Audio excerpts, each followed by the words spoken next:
ఇప్పుడు విషయం ఏంటంటే ఎవిడెన్సెస్ ఉన్నాయి. ఎవరైతే కంప్లైంట్ పెట్టారో కంప్లైంట్దారుడు తాలూకా ఎవిడెన్స్ ఉంది. అవన్నీ ఉన్న తర్వాతనే ఈరోజు పోలీస్ డిపార్ట్మెంట్ వాళ్ళు కూడా అరెస్ట్ చేయడం జరిగింది, కోర్టుకు ప్రొడ్యూస్ చేయడం జరిగింది, కోర్టు వాళ్ళు కూడా రిమాండ్ విధించడం జరిగింది. ఈరోజు అతను ఏ వాదైతే వాదించుకున్నారనుకుంటున్నారో ఆయన వాదించుకుంటున్నారు. అదంతా అనవసరం.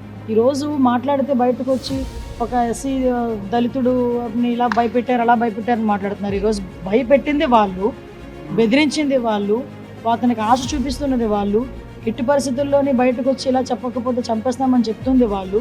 దాన్ని బట్టి ఈరోజు బయటకు వచ్చి ధైర్యంగా అతను మళ్ళీ కంప్లైంట్ చేశాడు, వాళ్ళ బ్రదర్ కంప్లైంట్ చేశారు. ఈరోజు ఆ కంప్లైంట్ బేస్ చేసుకొని ఈరోజు కేసు పెట్టడం జరిగింది, రిమాండ్ కూడా వెళ్ళారు. ఏదైనా ఉంటే కోర్టుల తర్వాత తెలుసుకోవాలి. దాని గురించి కోర్టులో ఎన్నైనా మాట్లాడతాం. బయటకు వచ్చి వీళ్ళు ఈరోజు పాలిటిక్స్ మాట్లాడుతున్నారు. లాస్ట్ 5 సంవత్సరాలు జరిగినవి ఎవరైనా మర్చిపోయారా? లాస్ట్ 5 సంవత్సరాల్లో డీజీపీ ఆఫీస్కి కూతవేటు దూరంలో ఉన్న మా పార్టీ ఆఫీస్ మీద దాడి జరిగిన రోజు ఏమయ్యారు వీళ్ళందరూ కూడా మాట్లాడేటప్పుడు? ఆ రోజు సీఎం వార్తగాడిని తిడితే వాళ్ళ కార్యకర్తలకి బీపీ పెరిగి ధ్వంసం చేశారని చెప్పి మాట్లాడిన సీఎం, ఆ రోజు సీఎం ఈరోజు మాట్లాడుతున్నాడు. ఏదో అంటారు కదా, నీతి కబుర్లు దయ్యాలు వేదాలు వల్లించినట్టు మాట్లాడుతున్నాడు. ఈరోజు ఆ రోజు బీపీ పెరిగితేనే మా కార్యాలయాలు వచ్చి మొదలుకొట్టారని మాట్లాడుతున్నారు.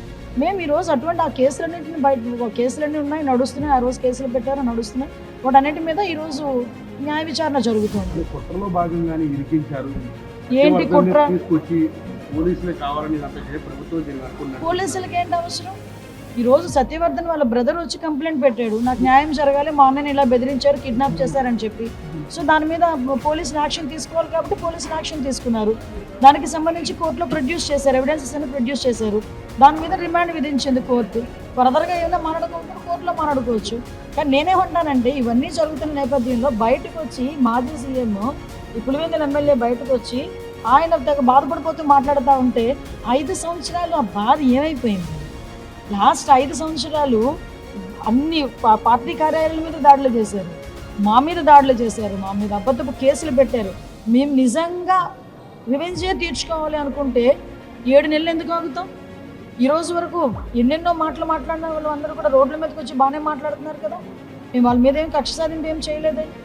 అతను సత్యవర్ధన్ తమ్ముడు కేసు పెట్టాడు, ఆ కేసును బేస్ చేసుకొని ఈరోజు వంశీ గారిని అరెస్ట్ చేయాల్సి వచ్చింది. ఈ వీడియో నచ్చితే లైక్ చేయండి. అలాగే మా ఛానల్ ని ఫస్ట్ టైం కనుక చూస్తున్నట్టయితే ఇప్పుడే సబ్స్క్రైబ్ చేసుకుని పక్కనే ఉన్న గంట సింబల్ ని యాక్టివేట్ చేసుకోండి. అప్పుడే మేము పెట్టే ప్రతి వీడియో మీకు నోటిఫికేషన్ గా వస్తుంది. అలాగే ఈ వీడియో పూర్తిగా చూసినందుకు ధన్యవాదాలు.